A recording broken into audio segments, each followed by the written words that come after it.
Selamat malam, salam sejahtera bagi kita semua. Pertama-tama, marilah kita panjatkan puji dan syukur kehadirat Tuhan Yang Maha Esa yang telah memberikan kita berbagai nikmat, terutama nikmat sehat, sehingga kita dapat melaksanakan tugas ini dengan baik. Yang terhormat Ibu Reni Ayheriani SE SIK, terima kasih atas waktu dan kesediaan Ibu mendengarkan resume tentang manajemen ASN yang mengacu pada kegiatan saya hari ini. Hasil saya belajar tentang manajemen ASN yang telah saya pelajari dari modul MOC yang akan saya jabarkan dalam video ini.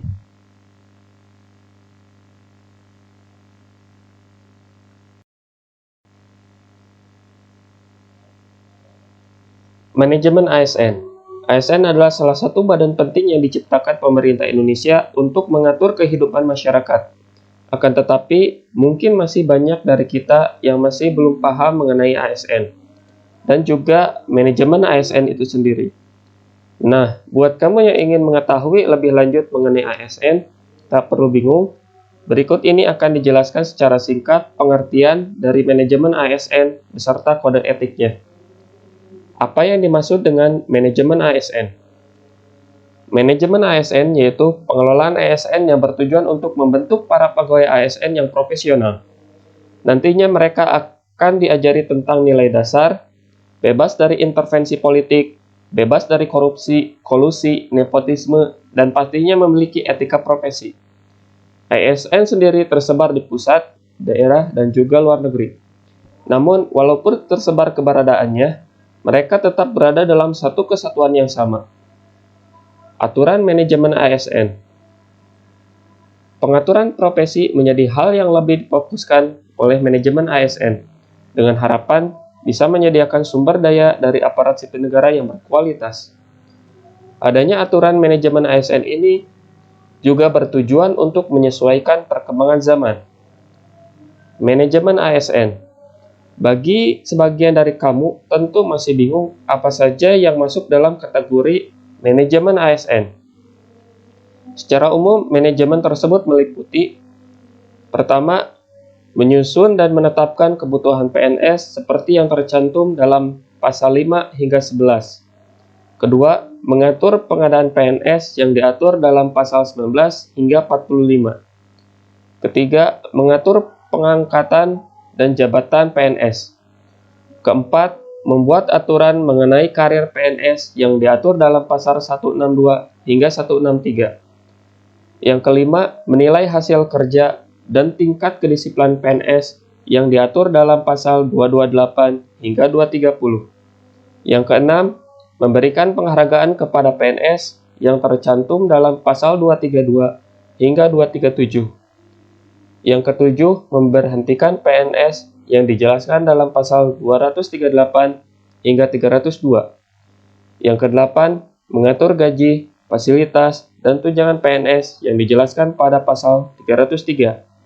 Yang kesembilan, mengatur jaminan hari tua dan pensiun PNS yang diatur pada pasal 305.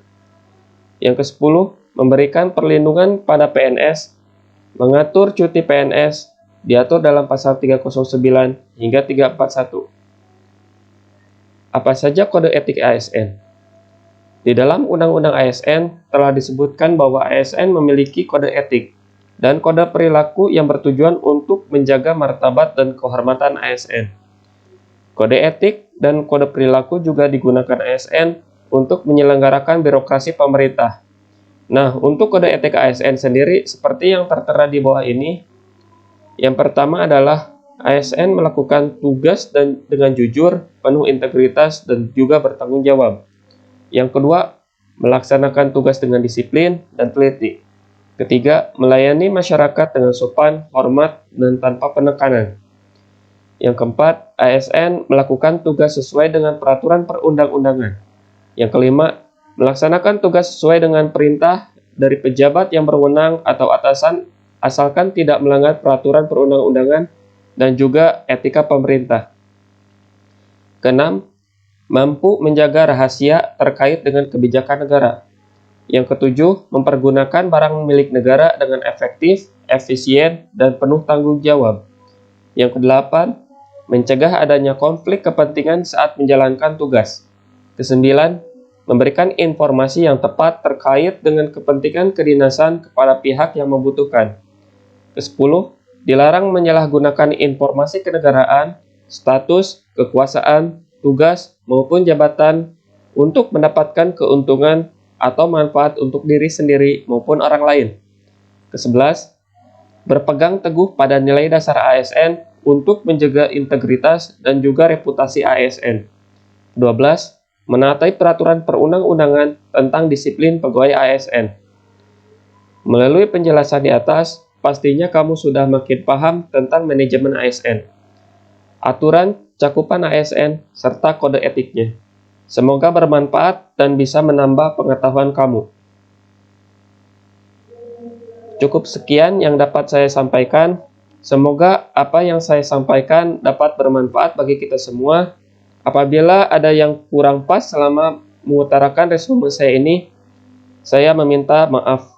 Terima kasih atas perhatiannya. Selamat malam.